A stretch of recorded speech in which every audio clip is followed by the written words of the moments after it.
नमस्कार। कल का वीडियो मैंने आपको शेयर किया था कि बहुत लोगों ने अच्छे सुझाव दिए, लेकिन कुछ लोगों ने नकारात्मक सुझाव भी दिए और एक ऐसी भाषा का प्रयोग भी किया जो दुखदाई है। लेकिन जहाँ आपको एक फ़ोटो में चित्र नज़र आ रहा है, वो किसानों के मसीहा थे, लेकिन उनको लोग छोटू खां कह के पुकारते थे। वो लोग कौन थे? जो किसानों के दुश्मन थे। चौधरी छोटू राम ने अपने उन लोगों की सेवा की जो ज़मीन से जुड़े हुए थे और गरीब थे। मैं चौधरी छोटू राम का मुकाबला तो कभी भी नहीं कर सकता और ना मुझे करने की तमन्ना है, लेकिन इतना ज़रूर है कि मैं किसानों के हक़ के लिए जितना मुझसे बन पाएगा उतना मैं ज़रूर बनाऊंगा। और किसानों का भला तभी होगा जब देश का भला होगा। मुझे एक कबीर का दोहा याद आता है, निंदक नेरे राखिए आंगन कुटी बिछाए, बिन पानी बिन साबुन निर्मल हुए सुभाए। इसका मतलब ये है कि आपकी निंदा करने वाले बहुत हैं। निंदा अगर इंग्लिश लैंग्वेज में ट्रांसलेट करें तो क्रिटिसिज्म के साथ जुड़ी है। क्रिटिसिज्म दो तरह के लोग करते हैं। एक जो काम में बाधा डालने वाले होते हैं और दूसरे जो काम को सुधारने में अपना विश्वास रखते हैं। कल मेरे पास एक सज्जन का कमेंट आया कि हमें क्रिटिसाइज़ नहीं करना चाहिए। ठीक है, ये उनका विचार हो सकता है, लेकिन वास्तव में अगर हम देखें तो आज तक जो भी सुधार हुए हैं वो क्रिटिसिज्म के आने के बाद ही हुए हैं। जिन लोगों ने क्रिटिसिज्म नहीं सहा वो सुधार नहीं कर पाए। इसलिए मुझे क्रिटिसिज्म से कोई डर नहीं लगता।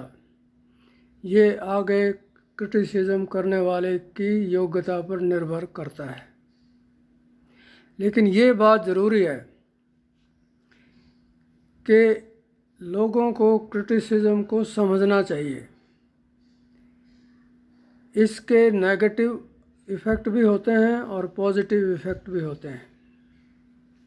इसलिए हमें नेगेटिव क्रिटिसिज्म नहीं करना चाहिए।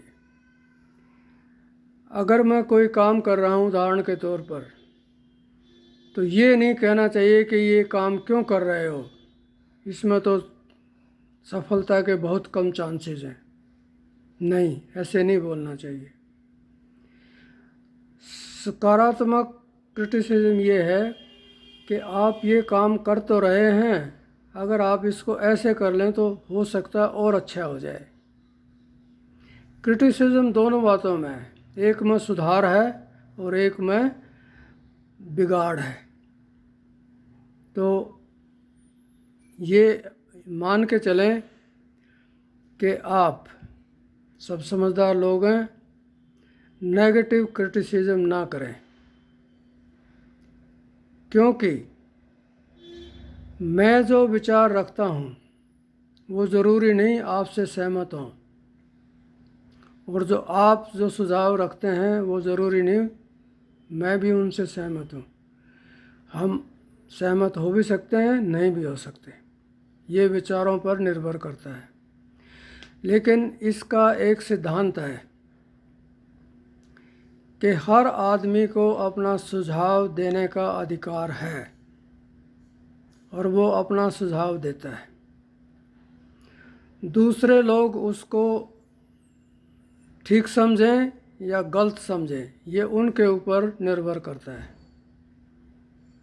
अगर वो ठीक समझें तो मेरा साथ दें, अगर वो ठीक ना समझें तो साथ ना दें, लेकिन कम से कम मुझे अच्छा काम करने के लिए दोषी तो ना ठहराएं। हो सकता है वो ठीक हो तो ठीक है।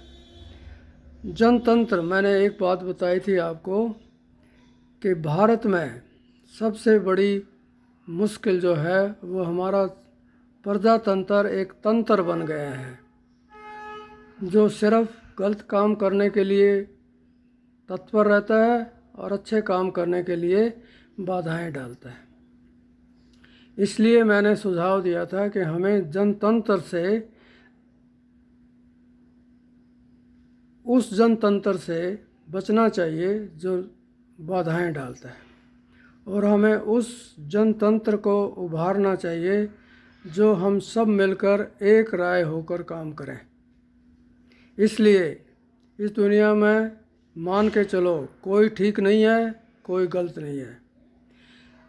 ठीक वो है जिसको बहुमत ठीक बनाए, गलत वो है जिसको बहुमत गलत बताए।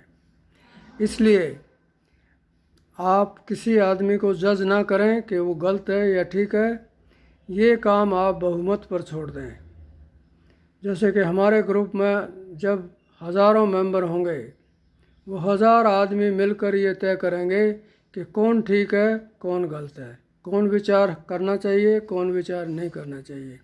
इसलिए अभी उन पचड़ों में मत पड़ो। हम राजनीतिक पार्टी नहीं है, हम एक सुधारक, जनसेवक और जन कल्याण की पार्टी हैं। जन कल्याण का समूह है। पार्टी तो मुझे नहीं कहना चाहिए, हम जन कल्याण का समूह हैं। इसलिए कृपया आगे से इस बात का ध्यान रखें। आपके सुझाव माननीय हैं, योग्य हैं, लेकिन वो सकारात्मक होंगे तो हम उनका वेलकम करेंगे।